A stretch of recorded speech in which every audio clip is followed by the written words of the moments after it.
Hello and welcome. I'd like to preface this discussion with the disclaimer that I am not, by any means, an expert on the topics addressed or the relevant authors. In this particular case, all I have read of Rorty's work is his Contingency, Irony, and Solidarity. I only read it once with questionable thoroughness 2 months ago. That means the contents of this video are not a scholarly analysis. As far as I'm concerned, they barely function as an introductory summary. With all that being said, though, let us begin. Richard Rorty was a 20th century liberal philosopher who addressed topics ranging from politics to literature to language. His approach strikes me as one intended to derive and negate the underlying suppositions of any particular school of thought. In the work in question, this critical method is directed against the accepted foundationalist and metaphysical system of his time. The 20th century, which gave rise to some of the most important revolutionary scientific discoveries in human history, is one I would characterize as a battle between two very general philosophical outlooks. There are, of course, many more subdivisions and nuances one could bring up, but for the sake of argument and generality, I'll only describe the two. The first is the more scientific, and indeed scientistic, approach to philosophy. I'll refer to this as Objectivism, although it ought not be confused with the Objectivism of Rand or Aristotle, despite bearing similarities to each. The Objectivist viewpoint holds that the totality of the world, or at least the true and important world worthy of discourse, is the material, generally deterministic external universe which does not extend beyond its physical constraints. This world is nomological, governed by laws whose existence was simply taken as de facto truth, laws which could not be broken. The highest of these laws, at least in the reckoning of most objectivists, was formal logic.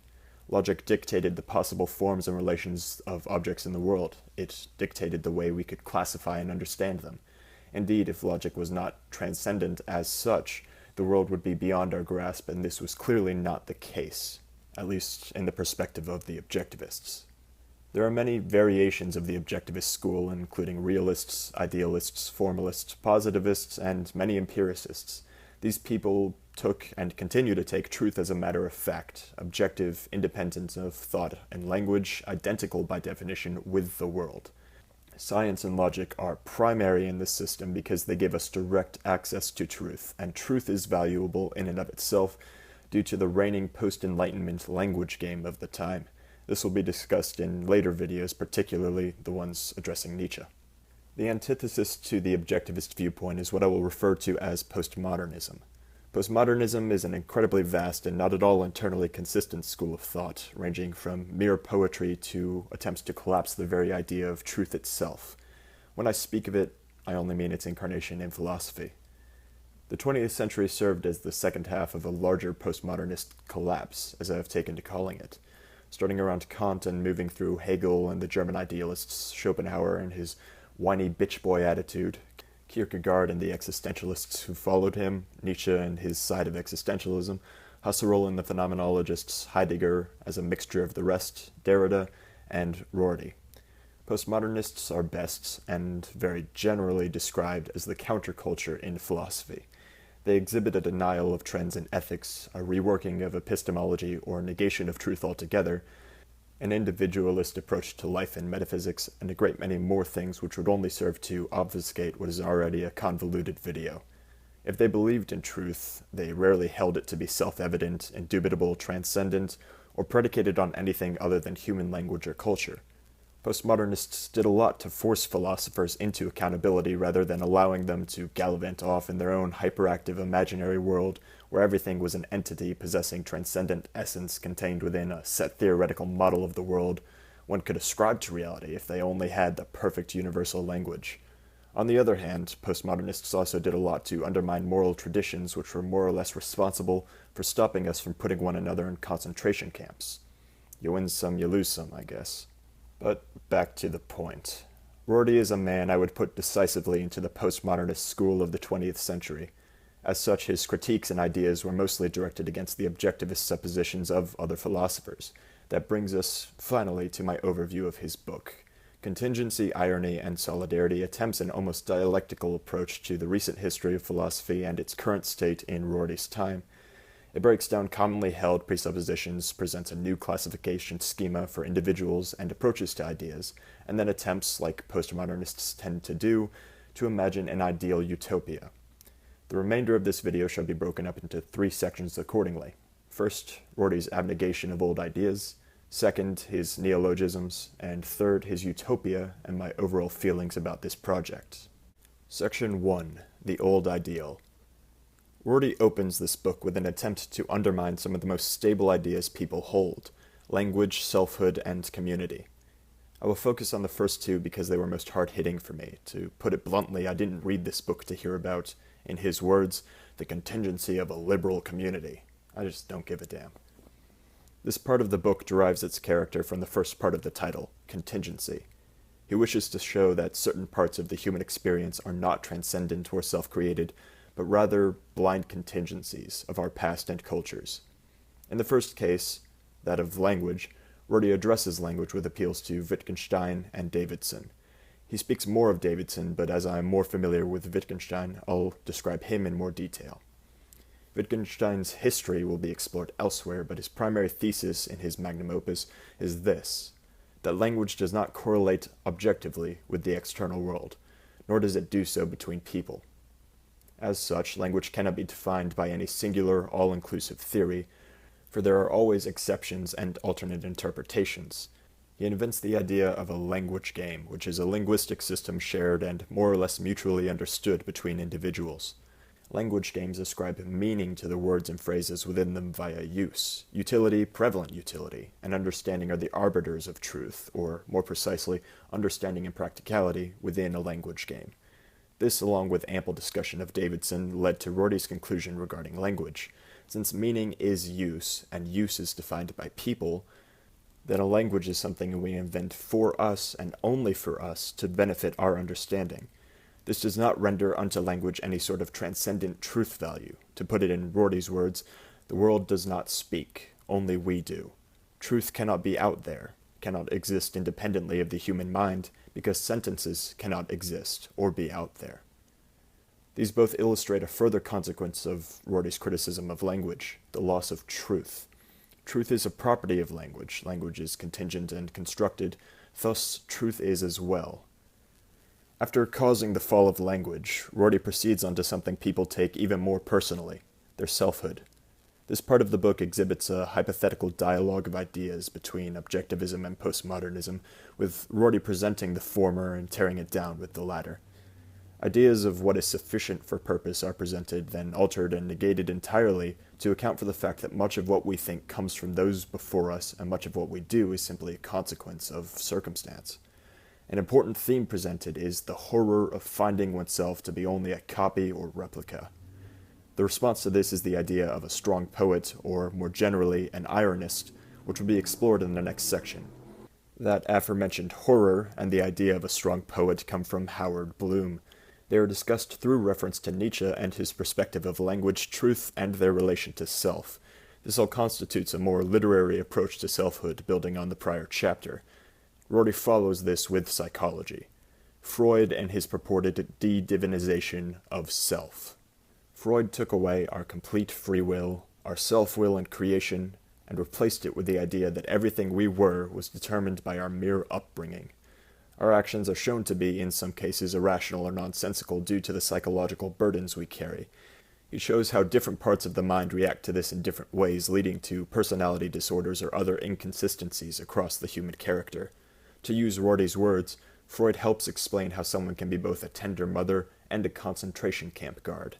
Freud thus helps us take seriously the possibility that there is no central faculty, no central self, called reason, and thus to take Nietzschean pragmatism and perspectivism seriously. In doing so, in demonstrating variety across individual humans and humanity at large, and detracting from us, our collective essence, self can no longer have the character of transcendence.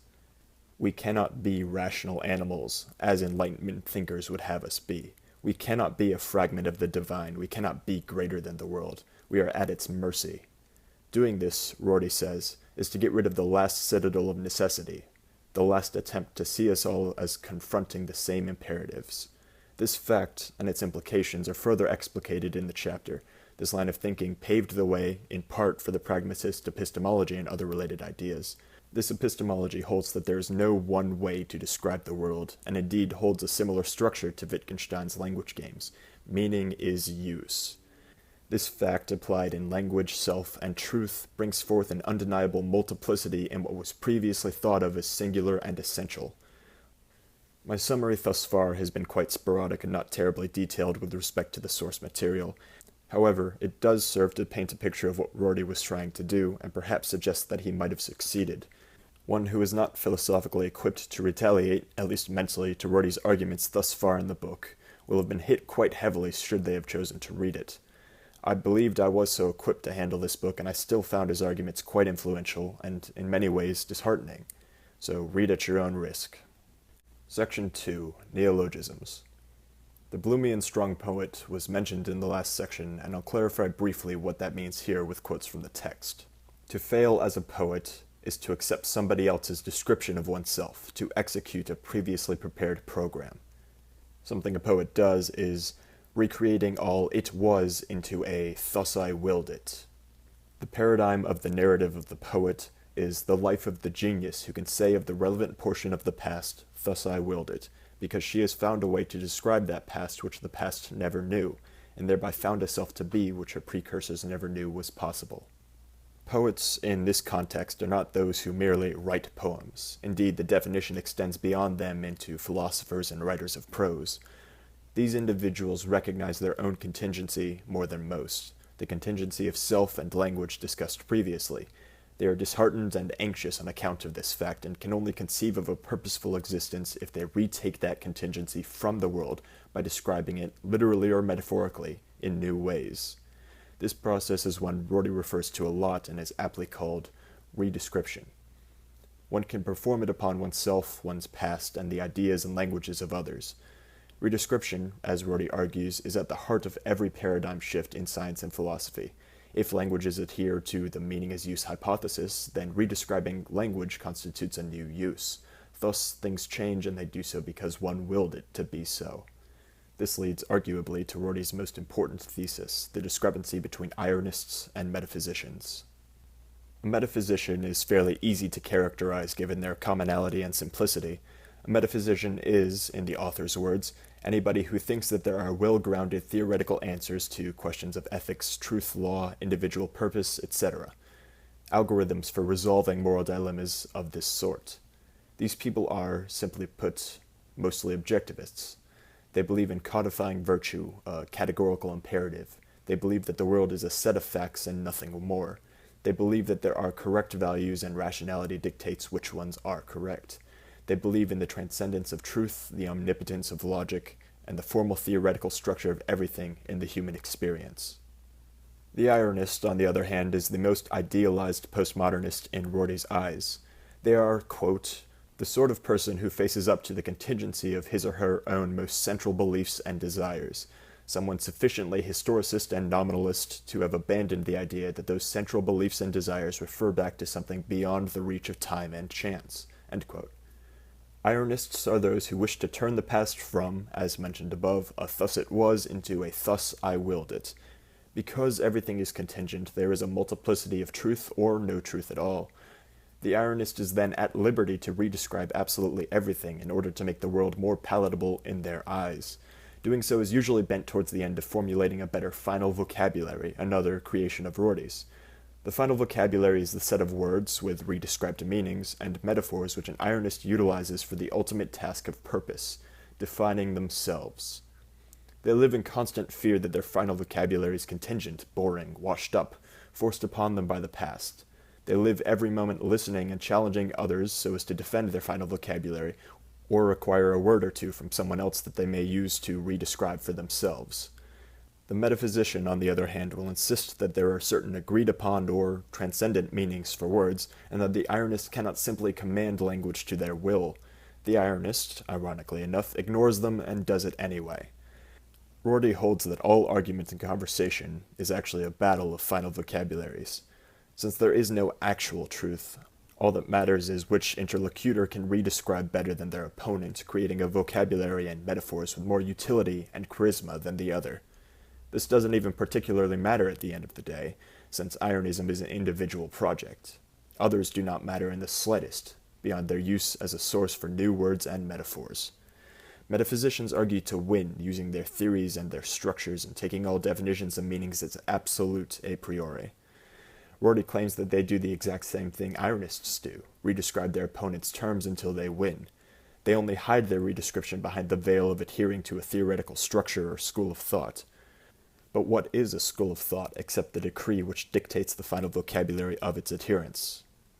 The ironist-metaphysician dichotomy is certainly an extreme one, and most people do not fall so clearly on either side of the line, but I'll discuss that further in the concluding section. Section 3. Utopia and Closing Thoughts. To be frank, this section was not the primary focus of my reading, and I found it a fair bit more distasteful than the rest. Utopias are fucking stupid. With that in mind, let's get right to it. Rorty's ideal individual is one who combines the ironist individualism with the liberal collectivism.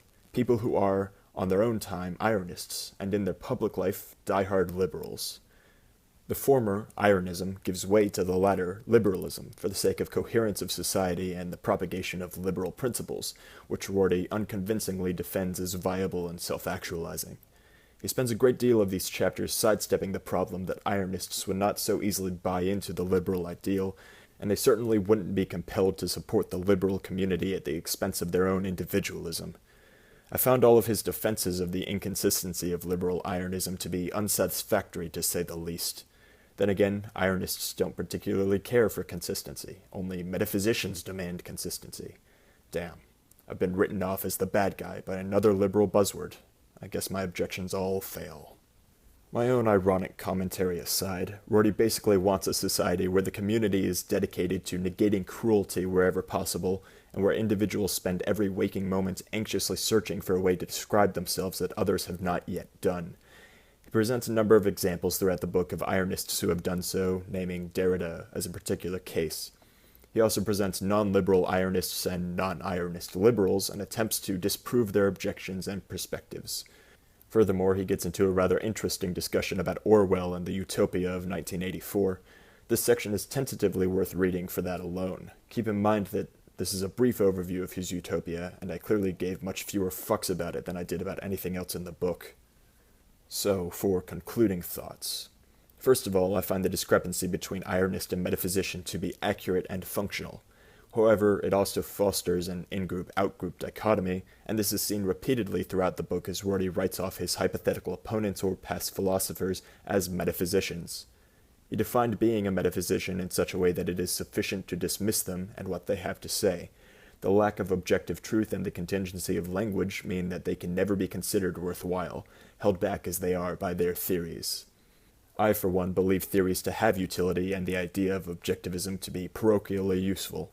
Indeed, as a pragmatist, I can consistently employ both an objectivist and postmodern view of the world in varying contexts. I do not think this possibility is properly accounted for, but, to be fair, Rorty seems to have a much more pessimistic view of truth than I have. I also find his view of purpose, that is, scrambling around trying to find a final vocabulary until you die alone, content at having described yourself in a particular manner, to be rather depressing.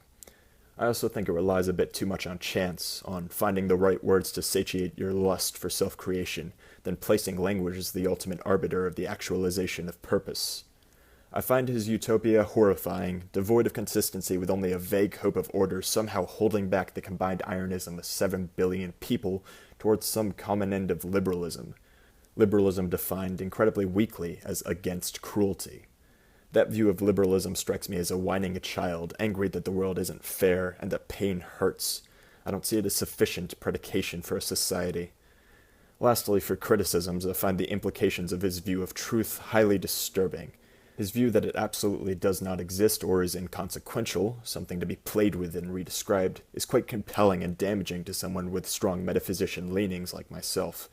I would recommend anyone who's not well grounded psychologically or philosophically to tread lightly around Rorty if you intend to pursue him at all. To end on a high note, though, I think that the ironist-metaphysician dialectic is incredibly useful both for approaching debate and interpreting ideas. I don't believe being a metaphysician is bad entirely, unless one does so dogmatically or inconsistently. I find being an ironist to be incredibly useful for reading and writing, as well as for moving towards the self-ascription of purpose, even if my purpose might not be my own final vocabulary. The contingency of self, language, and truth is a very important realization to have, particularly for people who are or once were objectivists, and I strongly recommend that skeptical path be taken by anyone watching this video. My opinions do not need to be your opinions, and my interpretations might not fit yours. I'll excuse any inaccuracies in this video by stating that my actions are contingent upon my past. If you disagree, take it up with Rorty, you damn dirty metaphysician. I'll likely produce a second video on Rorty in which I go over quotes I underlined in the text and discuss them. There are far more than I provided in this video. Please leave any questions, criticisms, or recommendations in the comments below. Thank you for watching.